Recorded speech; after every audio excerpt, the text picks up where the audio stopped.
Breaking చూస్తున్నాం. BJP MLC అభ్యర్థిత్వం వ్యవహారానికి సంబంధించి కేంద్ర మంత్రి కిషన్ రెడ్డిని ఉద్దేశించి గోషామల్ ఎమ్మెల్యే రాజాసింగ్ చేసిన వ్యాఖ్యలపై కేంద్ర సహాయ మంత్రి బండి సంజయ్ స్పందించారు. బీజేపీ క్రమశిక్షణ కలిగిన పార్టీ అని, వ్యక్తిగత ఆలోచనలకు అనుగుణంగా నిర్ణయాలు ఉండవని కూడా ఆయన స్పష్టం చేశారు. తన సిఫార్సులను కూడా పార్టీ కేంద్ర నాయకత్వం ఎల్లప్పుడూ ఆమోదించలేదని కూడా ఆయన తెలిపారు.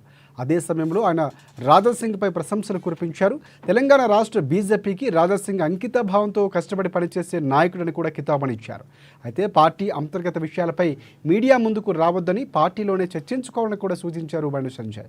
పార్టీలోని చిన్న చిన్న అంతరాలను బయటకు తీసుకువచ్చి పెద్దగా చేయకూడదని హితవు పలికారు. అలాంటి చర్యలు పార్టీకి నష్టం చేస్తాయని కూడా అభిప్రాయపడ్డారు బండి సంజయ్.